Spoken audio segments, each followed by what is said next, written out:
जी नाजरीन, पाकिस्तान के कबायली अजला और बलूचिस्तान एक बार फिर दहशत गर्दी की लपेट में नज़र आ रहे हैं। क्या इसकी बुनियाद पर यह कहा जा सकता है कि पाकिस्तान के मुख्तलिफ इलाकों में अब भी दहशत गर्द अनासर, उनके स्लीपर सेल्स और उनके सहूलतकार मौजूद हैं जो अब भी भरपूर कार्रवाइयाँ करने की सलाहियत रखते हैं?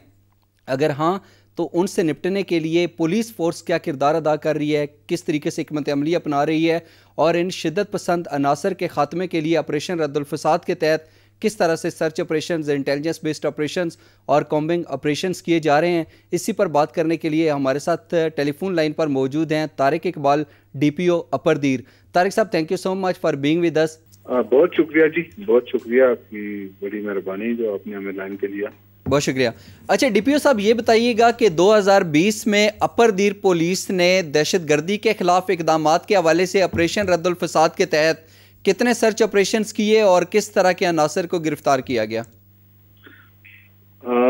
देखिए, एक तो हम बड़े खुशकिस्मत हैं, अपर दीर का जो एरिया है इसकी जो पब्लिक है तो वो पुलिस के साथ शाना बशाना खड़ी रही है पूरे ऑपरेशंस में, और हर तरह का इन्होंने हमारे साथ कोऑपरेशन किया। बल्कि चूंकि हमारा ये अपर दीर जो है तो इसकी बाउंड्री लगती है अफगानिस्तान के साथ, और फिर अफगानिस्तान में भी वो जो सबसे इनका ट्रैवल स्पॉट है नूरिस्तान कुनड़ का जो एरिया है तो उसके साथ हमारी बाउंड्री है, और वो पहाड़ी एरिया है, बहुत बुलंदोबाला पहाड़ हैं जिसको मैन करना इंतहाई डिफिकल्ट काम है। तो उस वक्त में इस हमारे जो दीर के गयूर अवाम हैं ये हमारे साथ खड़े हुए और इन्होंने हमारे साथ हेल्प की जी मिलिटेंसी के दौर में।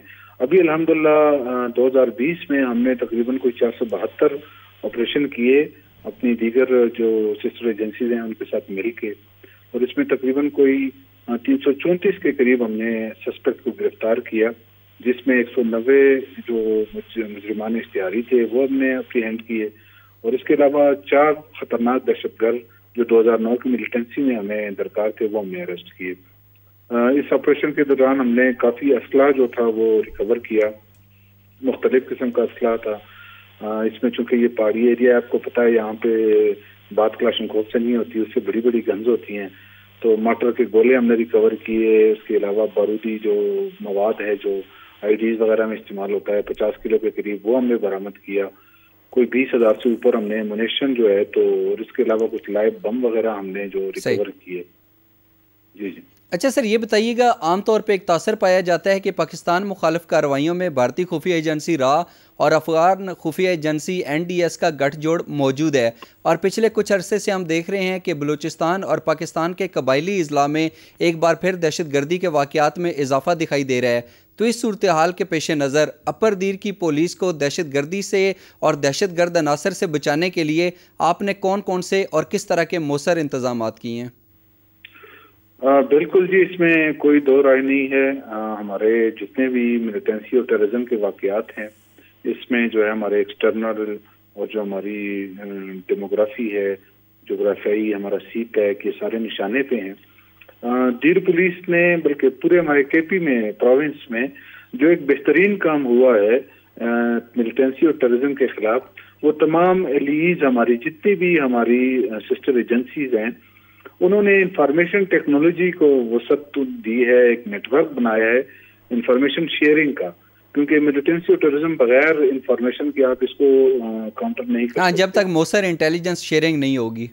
जी जी बिल्कुल। तो ये एक बेहतरीन काम हुआ, हमारी तमाम एजेंसीज एक पेज पे हैं और जो भी इंफॉर्मेशन जिसके पास आती है वो बाकायदा शेयर की जाती है, और उसी वजह से हमने कामयाब ऑपरेशन भी किए हैं। इसके अलावा जो कैपेसिटी बिल्डिंग है उसमें RRF के यूनिट्स, आपको पता है हमने एलीट में स्पेशलाइज यूनिट बनाए, उनकी ट्रेनिंग की गई है, और हमारी जो आर्म फोर्सेज हैं उनकी RRF के साथ मिलकर हम इकट्ठे जो है तो मॉक एक्सरसाइजेज ऑपरेशन करते हैं। इसके अलावा हसास मकामात हमारे जितने भी हैं उस पर हमने चेक पोस्टें बनाई हैं LEAs के साथ मिल के, और जो सबसे बड़ी जो हमारी कामयाबी है वो जो बॉर्डर पे हमने फेंसिंग शुरू की है।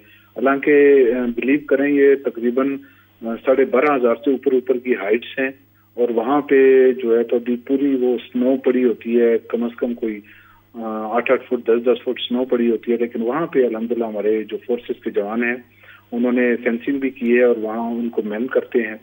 इसके अलावा हेड मनी जितने भी हमारे जो यहाँ पे मिलिटेंट्स थे वो जो गवर्नमेंट ने उनके हेड मनी मुकर्रर की है, और ملیٹنٹ کی سرویلنس کا ایک یونٹ قائم کیا گیا ہے جو باقی لیے سسٹر ایجنسیز انٹیلیجنس کے ساتھ مل کے ملیٹنٹس کی نگرانی کرتا ہے، ان کے ویئر اباؤٹ کا پتہ کرتا ہے. صحیح. اور اس کے علاوہ ضلعی انٹیلیجنس کوآرڈینیشن کمیٹیاں ہم نے قائم کی ہیں، اور سیلولر فورینزک کو بہت ماشاءاللہ ہم نے انہانس کیا ہے اس کی کیپیسٹی کو. اور اس کے علاوہ ہندی حوالہ، اور اس پہ بھی آپ کو پتہ ہے کام ہوتا ہے، وہ ہم اپنے لوکل ایریا میں چیک کرتے ہیں. اور سب سے امپورٹنٹ چیز جو ہے وہ کمیونٹی پولیسنگ ہے. ہماری جو جتنی کمیونٹی ہے وہ ٹرسٹ کرتی ہے اپنی پولیس پہ، اور ہماری پولیس ڈیپینڈ کرتی ہے اپنی کمیونٹی پہ، اور ان کی مدد سے ہم نے ان چیزوں کو کنٹرول کیا. یقینی طور کے اوپر جب آپریشن رد الفساد کا آغاز ہوا اور اس کے بعد پاکستان کے مختلف علاقوں میں جس طریقے سے search operations, intelligence based operations اور کامبنگ آپریشنز کی وجہ سے تیزی آئی، تو اس سے جو دہشت گرد عناصر تھے، ان کے جو سہولت کار اور سلیپر سیلز تھے، ان کا کافی حد تک خاتمہ ہوا. ابھی تھوڑی دیر پہلے آپ نے موثر انٹیلیجنس شیئرنگ کی بات کی، پھر آپ نے پاک افغان بارڈر پر جو فینسنگ کا عمل ہے اس کی بات کی. میں خود وہاں پر گیا اور جو پاک افغان بارڈر کا فینسنگ تھا اس کو بڑا قریبی جا کر مجھے دیکھنے کا اتفاق ہوا. وہاں پہ جس طریقے سے کلوز سرکٹ کیمرے اور ڈرون کیمروں کے ذریعے اس کی نگرانی کی جائے گی، تو کیا سمجھتے ہیں کہ جب یہ فینسنگ کا عمل مکمل ہو جائے گا تو اس کے بعد پاکستان کی طرف سے جو بار باہر کہا جاتا ہے کہ افغانستان کی سرزمین بار بار پاکستان مخالف کارروائیوں میں استعمال ہوتی ہے، اس میں کس حد تک کمی آئے گی؟ بالکل جی، یہ فینسنگ جو ہے وہ اس طرح ہے جیسے ایک گھر ہے اور اس کا چار دیواری ہے اور وہ محفوظ نہیں ہے، تو ڈیفینیٹلی ہر گزرنے والے چور اچکے اور ڈکیت کو ایک آسان ٹارگٹ ملتا ہے. یہ بھی ہماری بدقسمتی رہی کہ ہم اپنی سرحد کو جو ہے تو صحیح طریقے سے محفوظ نہیں کر سکے. کچھ تو یہاں پہ جو ہمارے برادر ملک میں جو حالات رہے، کچھ ان کا تقاضا اس طرح تھا، کچھ ہماری فائنینشیل مجبوریاں بھی ہیں. اب الحمدللہ اس سے یہ ہوگا کہ ہمارا گھر محفوظ ہوگا، ہمیں پتہ لگے گا کہ انٹروڈرز کون ہیں، کون آئے ہیں. دوسرا، افغانستان میں جو کچھ ہو رہا ہے وہ کوئی ڈکی چھپی بات نہیں ہے، تو اوپنلی یورپ بھی کہہ رہا ہے، تمام دنیا کہہ رہی ہے. جو انڈیا اور جو اور جو وہاں پہ انویسٹمنٹ کی جا رہی ہے، تو اس سے فینسنگ سے ہمیں ایک تو ان کو آسان ٹارگٹ نہیں ملیں گے، دوسرا ان کا جو پہلے گھسانا اور پھر نکل جانا وہ بڑا مشکل ہو جائے گا. دوسرا، ہمارا انٹیلیجنس الحمدللہ اتنا اسٹرانگ ہو گیا ہے کہ وہاں پہ کوئی بھی موومنٹ ہوتی ہے تو ہمیں ایڈوانس میں پتہ لگ جاتا ہے کہ وہاں سے تشکیلیں ہو رہی ہیں. تو میں کہتا ہوں اگر یہ فینسنگ ہماری ساری پوری ہو جاتی ہے انشاءاللہ، تو پھر جو ٹیررزم ملیٹنسی ہے اس میں میرے خیال میں واضح کمی آئے گی، کوئی گنجائش نہیں ہوگی کہ یہ آ کے یہاں پہ کوئی اس طرح کا کام کر سکے. ایک آخری سوال پوچھنا چاہوں گا آپ سے. پہلے اپر دیر کے جو ڈی پی او تھے میاں نصیب جان، انہوں نے بطور ڈی پی او اپر دیر وہاں پہ 1600 سے زائد جو خاندان تھے ان کے درمیان راضی نامے کروائے، ثالثی کا کردار ادا کیا. اب آپ ڈی پی او اپر دیر ہیں، تو موجودہ صورتحال کے پیش نظر آپ کیا ثالثی پہ یقین کرتے ہیں یا فوری طور کے اوپر ایف آئی آرز کے اندراج کا حکم دیتے ہیں، یا آپ سمجھتے ہیں کہ وہ جو میاں نصیب جان والی حکمت عملی تھی کہ راضی نامے، ثالثی اور صلح کے کردار کو بڑھایا جائے، تو آپ بھی اسی حکمت عملی کے تحت آگے بڑھ رہے ہیں؟ جی بالکل، میاں صاحب نے ایک زبردست انیشیٹو لیا تھا، کیونکہ یہ کمیونٹی بھی قبائلی کمیونٹی ہے. جی، ان کا ایک اپنا کلچر ہے. جی، ان کا اپنا ایک کلچر ہے اور یہ ہر بات کو نیگوشیشن اور صلح کے ذریعے کرتے ہیں. میری جو پالیسی تھی وہ بڑی کلیئر کٹ تھی. ڈے ون سے میں نے ان کو کہا سب سے اٹموسٹ ہماری جو پریورٹی ہے وہ رول آف لا ہے. کوئی بھی انسان جو ہے تو وہ قانون سے بالا تر نہیں ہے، اور ہماری کامیابی یہی ہوگی کہ ہم رول آف لا کو قائم کر سکیں. تو ایف آئی آر بھی بالکل جو ہمارے اس طرح کے ڈسپیوٹ ہیں جس میں جو کرائم ہے جس میں ایف آئی آر مسٹ ہے، ہم ایف آئی آر بھی کرتے ہیں. اور ساتھ ہی ہم نے جو ہے تو ڈی آر سی کے ذریعے ثالثی کا جو قانونی میکینزم ہے وہ بھی ہم نے جاری رکھا ہوا ہے.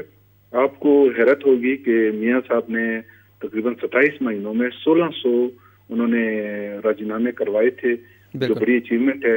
لیکن الحمدللہ ہم نے ان 4 مہینوں میں 410 راضی نامے کروائے ہیں.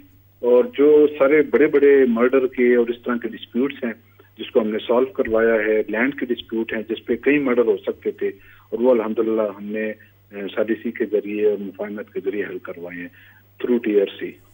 یقینی طور کے اوپر آپ کے یہ اقدامات قابل تحسین بھی ہیں اور قابل مثال بھی.